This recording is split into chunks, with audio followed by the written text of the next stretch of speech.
Bonsoir Quentin. Bonsoir Emmanuel, bonsoir à tous. Et on commence donc par ce vote à l'ONU qui marque, allez, un revirement, on va le voir, en tout cas une petite inflexion de la position chinoise. Oui, cette résolution de l'ONU, la voici. Son nom, coopération entre l'Organisation des Nations Unies et le Conseil de l'Europe, 11 pages qui visent à renforcer les travaux communs entre les deux organisations internationales. Le texte a été largement adopté par les Nations Unies, 122 votes pour, vous le voyez. Cela veut dire que ces pays valident l'entièreté du texte.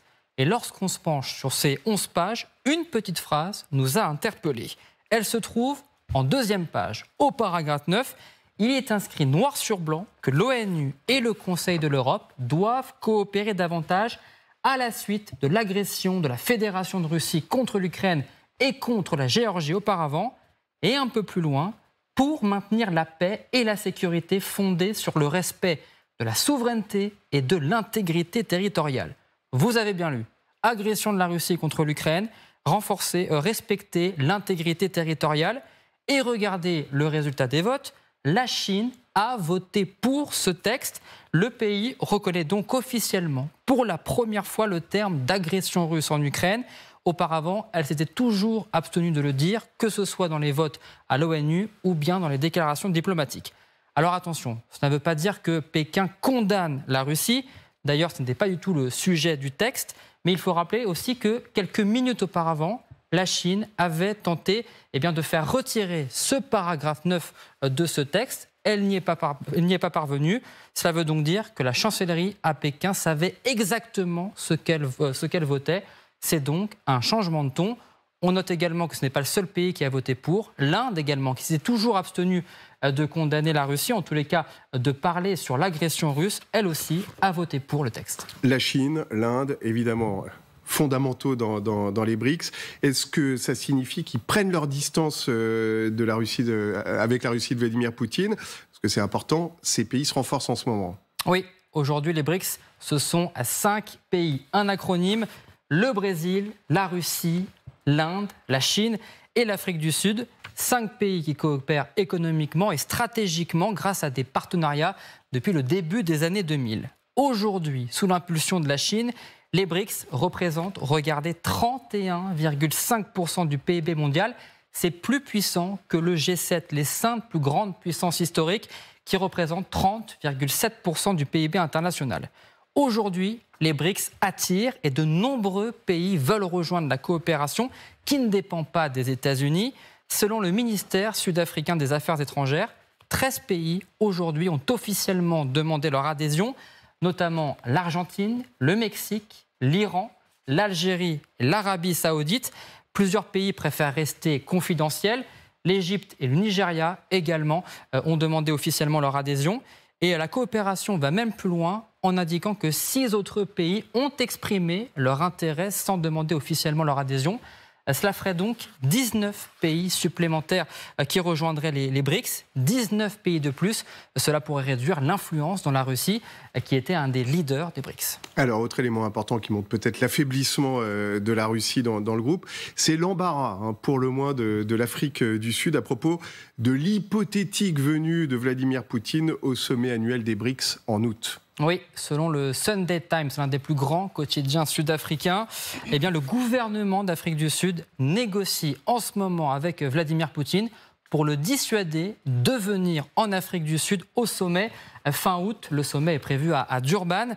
La raison, le mandat d'arrêt délivré il y a près de 2 mois par la Cour pénale internationale contre Vladimir Poutine. L'Afrique du Sud est signataire du statut de Rome, celle qui reconnaît la Cour pénale internationale. L'Afrique du Sud aurait alors obligation d'arrêter sur son sol Vladimir Poutine.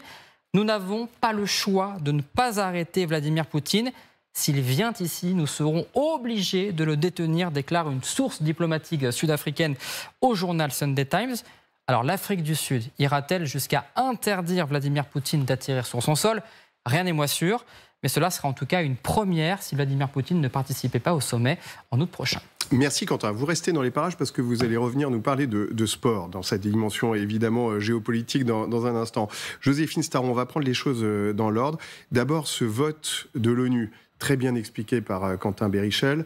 Pékin ne pouvait pas ignorer ce tout petit paragraphe, ce tout petit appendice, mais qui est un paragraphe important.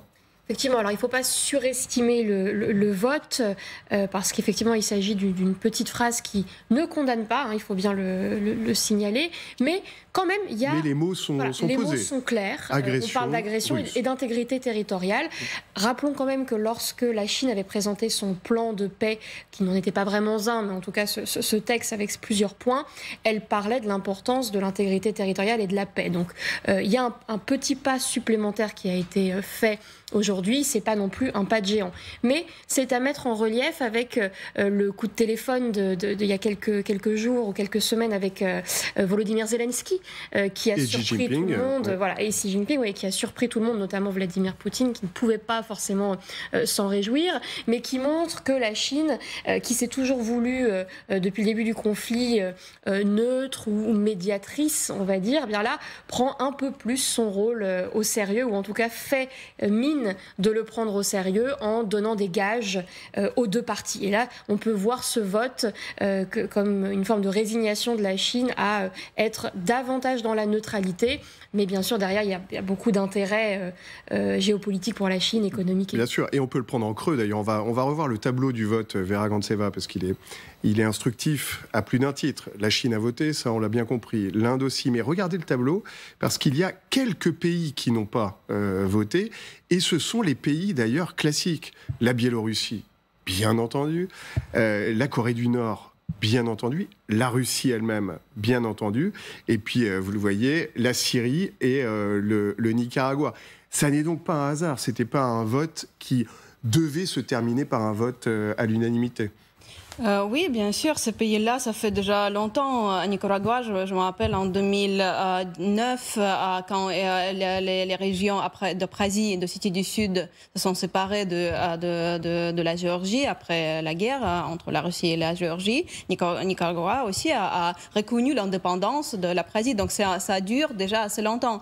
Mais qu'est-ce que ça donne? Est-ce que ça donne vraiment une vision de la Russie qui a des alliés? Et même en Russie, à l'intérieur, il y a les débats. Je vois les Russes sur les réseaux sociaux qui se demandent qui sont nos alliés. C'est la Corée du Nord, c'est un pays avec qui on peut être allié, ou Nicaragua. Bon, la majorité des Russes, à mon avis, croient que c'est en Afrique. Ils savent pas où c'est, en fait. C'est trop loin.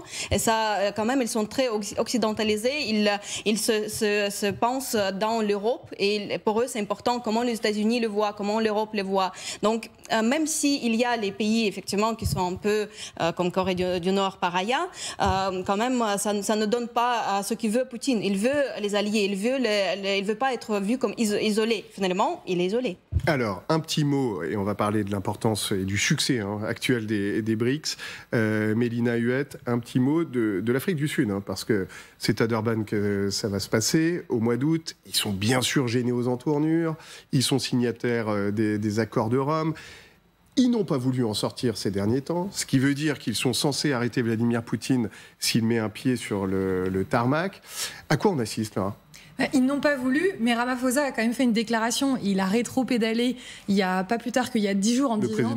Le président sud-africain en disant on va peut-être sortir de la CPI parce que on n'aime pas trop les méthodes et puis au final, oulala, non, c'était une erreur de communication. C'est ça. Donc, à la fin, ils ne le font pas. À la fin, on ne le fait pas, mais c'est à la mesure en fait de la situation et des relations complexes avec la Russie et depuis très longtemps. Il faut savoir que les soviétiques ont été un appui certain sous l'apartheid, que l'ANC, c'est le parti majoritaire, il n'y a quasiment aucun multipartisme en Afrique du Sud. Et donc tout ce qui a pu aider l'ANC à obtenir l'état démocratique dans lequel il est actuellement sur le papier, eh bien aujourd'hui, il y a une volonté de conserver cette alliance avec les Russes. Et en même temps, besoin du soutien économique des Occidentaux, l'Europe, mais les États-Unis aussi. Mais bon, on n'a pas envie de griller ses cartouches avec la Russie. Ils ont fait partie des 32 pays qui se sont abstenus encore le 23 février dernier dans une résolution de l'ONU qui visait à demander à ce que les Russes partent de l'Ukraine. Donc ils jouent sur deux tableaux en permanence. Alors chacun joue sa partition. Emmanuel Véron, vous connaissez par cœur la Chine, qui est évidemment le point central de ces BRICS. Ce qui est très intéressant, c'est de se projeter peut-être ce qui se passera à Durban. Quand on voit qu'il y a 19 candidatures, alors on faisait un petit compte dans la rédaction. Aujourd'hui, les BRICS, ça représente 3,2 milliards d'habitants. PIB plus important que celui du G7, ça on l'a déjà signalé. Si vous ajoutez des pays aussi importants que l'Indonésie, l'Iran, l'Argentine, la Thaïlande, etc., c'est 900 millions d'habitants supplémentaires. On est au-delà des 4 milliards d'habitants, ça deviendrait la grande force géopolitique mondiale. Alors la grande force, je ne sais pas, en tout cas une force davantage structurée qu'hier, oui, ça devient de plus en plus net, de plus en plus évident. Mais vous avez raison de préciser le poids de la Chine là-dedans. Quand on regarde fondamentalement aujourd'hui la structuration des BRICS, donc Brésil, Russie, Inde, Afrique du Sud, Chine, il n'y a pas d'unité, il n'y a pas d'unité stratégique, il n'y a pas de réelle unité diplomatique, il n'y a pas non plus pour l'instant, je dis bien pour l'instant, de réelle unité monétaire ou économique ou financière, même si on a, suite au voyage de Lula en Chine il y a une dizaine de jours maintenant, l'annonce de la création, dans le cadre de la Banque des BRICS, d'une monnaie qui serait davantage tournée vers du yuan, savoir la monnaie chinoise, contre du dollar. Et à la tête de cette agence-là, de cette direction, ce n'est autre que Dilma Rousseff, donc brésilienne, etc. Donc on voit bien ici l'ancienne présidente brésilienne. Bilatérale, voilà, les accointances en bilatéral, ici Chine-Brésil, et j'insiste, le poids de la Chine dans cette structure-là. Ce qui est intéressant de voir dans la liste très longue que vous avez décrite avec précision des 19 États sur les différents continents, c'est intéressant de voir comment la Chine pousse plus ou moins facilement un certain nombre d'États. Je pense notamment suite au rapprochement irano-saoudien, l'accélération, si je puis dire, les deux sont candidats. Voilà. L'accélération d'ici la fin deux frères ennemis, de la monarchie du Golfe saoudienne dans les BRICS, très poussée par la Chine. Quid de la situation aussi pour le Caire, pour l'Égypte, qui est à peu près dans la même situation dans la relation bilatérale avec l'Égypte. Idem pour un certain nombre d'États en Amérique latine, etc. Donc on a bien là à la fois le poids de la Chine au sein de cette organisation qui prend de l'ampleur et qui va s'élargir et qui donc, dans la fin de ma réflexion, va donc affaiblir ou en tout cas diluer les capacités économiques, les capacités diplomatiques russes. Et tout ça est accéléré avec la guerre en Ukraine finalement. Ce qui est intéressant aussi, Jean-Dominique Merchet, c'est que parmi cette liste de pays, beaucoup, à des échelles diverses, sont en profond désaccord avec l'Occident et son modèle. Ouais. C'est presque pour eux une façon de s'organiser à l'écart de l'Occident. Oui, mais ne surinterprétons pas ça. C'est-à-dire que dans ce que Quentin nous a très bien expliqué, il y a au moins deux niveaux différents. Il y a effectivement, on est aujourd'hui dans un monde où l'Occident n'a plus l'hégémonie. Nous avions l'hégémonie, les Occidentaux ont eu l'hégémonie sur le monde pendant 5 siècles, depuis le 15e siècle. On a dominé le monde entier. Il suffisait de regarder les cartes des colonies au 20e siècle pour voir comment ça se passait. Ça, c'est fini. Ça ne veut pas dire qu'en face de l'Occident se constitue un bloc qui sera un bloc occidental. C'est pas du tout ça qui se passe. C'est au contraire quelque chose de très multipolaire, de très éclaté. Chacun avance en fonction de ses intérêts. Parfois, leur intérêt, c'est d'être proche de l'Occident, parce que nous restons puissants et riches. Même si l'Occident ne domine plus, il reste quelque chose, on ne peut pas faire comme s'il n'était pas là. Les États-Unis imposent leurs normes dans le numérique, dans plein de choses. Bon. Mais chaque pays évolue et va passer des alliances opportunistes, contractuelles, temporaire. On voit par exemple le cas de l'Arabie Saoudite et de l'Iran. On voyait ces deux pays qui en étaient quasiment à se faire la guerre, qui se faisaient la guerre de manière indirecte, qui aujourd'hui se rapprochent. On verra combien de temps ça durera. L'Inde et la Chine sont toutes les deux membres des BRICS, mais ce sont des ennemis historiques. Et ça ne va pas s'arranger au fil des ans. Donc on voit bien que les choses sont de plus en plus compliqué parce que nous, occidentaux, nous avons l'habitude de réfléchir en termes de blocs ou de camps. Et cette logique qu'on voit à l'œuvre dans la guerre d'Ukraine, parce qu'effectivement, dans la guerre d'Ukraine, il y a effectivement 2 camps, mais 2 camps qui ne concernent que les Occidentaux et quelques pays qui soutiennent le Nicaragua, la Syrie, la Corée du Nord, qui soutiennent mordicus la Russie. Mais sinon, les autres regardent ça et jouent d'une manière assez fine et assez subtile. Donc c'est ce monde-là dans lequel on est en train de rentrer. C'est le monde dans lequel on va rester sans doute pendant peut-être au minimum des décennies, voire des siècles, parce que c'est la fin de l'hégémonie occidentale. Le multi-alignement d'ailleurs, plutôt que de parler de non-alignement, oui, c'est peut-être... Multi-alignement, c'est plus juste que... C'est un joli mot. on parlait autant de la guerre froide, il y avait effectivement le bloc oriental, le bloc occidental et le bloc communiste. Mais au fond, le bloc communiste faisait partie de l'Occident. Le communisme, c'est une invention de l'Occident. Marx et Engels, par capillarité. Voilà, c'est une invention de l'Occident. C'était deux blocs produits par l'Occident. Et puis, il y avait le reste du monde. On parlait de tiers-monde. Le tiers-monde, c'était le troisième monde, comme il y avait le tiers-État, les nobles, les religieux, et voilà.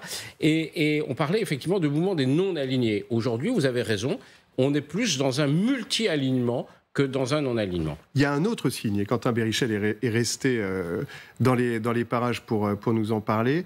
Autre signe que la voix occidentale n'est plus la seule qui porte dans le monde, même si on sait que la voix russe non plus, c'est le sport. Et ça, c'est intéressant, puisque il y a un choix presque forcé qui a été fait au moment des mondiaux de judo, qui sont sans doute annonciateurs de ce qui va se passer à l'horizon des JO de Paris 2024. Ah oui, Emmanuel, puisque la Fédération ukrainienne de judo a annoncé hier que ces judokas ne participeront pas au prochain championnat du monde dans une semaine maintenant. Ça se déroulera la semaine prochaine au Qatar. Les athlètes ukrainiens protestent contre la décision de la Fédération internationale de judo de réintégrer les Russes dans les tournois internationaux, à condition qu'ils concourent sous une bannière neutre.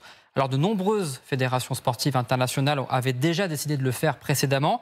Mais rappelons que le CIO, notamment, n'a toujours pas rendu sa décision sur la participation des Russes et des Biélorusses aux prochains Jeux Olympiques de Paris 2024. Merci beaucoup, Quentin. Vera Grantseva, c'est intéressant parce que le CIO semble malgré tout pencher vers une voie médiane, c'est-à-dire oui, les Russes et les Biélorusses peuvent venir sous bannière neutre et à condition de ne pas avoir activement soutenu le conflit. Ça n'est pas ce que souhaitent à la fois l'Ukraine et les États-Unis. C'est intéressant. C'est une question effectivement assez compliquée parce que pour les athlètes, c'est leur vie. En fait, ils se préparent tout le temps pour participer dans les compétitions internationales et aux Jeux Olympiques. Et dans ce sens, les athlètes russes et biélorusses, à mon avis, ils sont un peu les otages des régimes où ils travaillent. Voilà, ils avaient la chance de naître parce qu'en Russie, bon, à mon avis, en Biélorussie, c'est la même chose, mais en Russie, le sport est complètement étatique. C'est juste, il y a quelques sphères, par exemple comme tennis, qui est moins étatique, mais sinon, les autres fédérations de sport, elles sont financées par l'État, elles sont presque dirigées par l'État. Et dans beaucoup de pays. On pourrait dire qu'en France, par exemple, il y a aussi un appareil d'État important. Aux États-Unis, non. En fait, ça fonctionne différemment. Donc il y a les autres modèles, voilà. Et en Russie, même il y a certains clubs sportifs qui sont dedans l'armée russe. En fait, les athlètes portent, les joueurs de hockey, par exemple, portent l'uniforme de l'armée. Donc on ne peut pas les voir complètement neutres dans ce sens parce qu'ils sont financés et contrôlés par l'État. Même en fait, en France, il y a l'autre attitude, à mon avis, envers l'argent d'État. Si tu es financé par l'État, tu n'es pas contrôlé par l'État, il n'y a pas de censure. En Russie, c'est le cas. Donc malheureusement, ils sont un peu les otages et ici, il faut, à mon avis, juger cas par cas. Alors, la question, en tout cas, qui est posée, Joséphine Staron, je vais faire un tour de table parce qu'elle est fondamentale et elle va monter au fil du temps. C'est, doit-on bannir des athlètes ? Ce serait une première dans l'histoire des Jeux Olympiques, au motif qu'ils sont nés en Russie ou qu'ils sont nés en Biélorussie. C'est une vraie question importante. Il y a eu des pays qui ont boycotté des Jeux pour des raisons géopolitiques, on s'en souvient très bien. Il y a eu des histoires de dopage qui ont mené au bannissement de certaines délégations. Ce cas de figure-là, on ne l'a jamais connu. Non, et ce serait un précédent qui aurait de lourdes conséquences, ça c'est évident.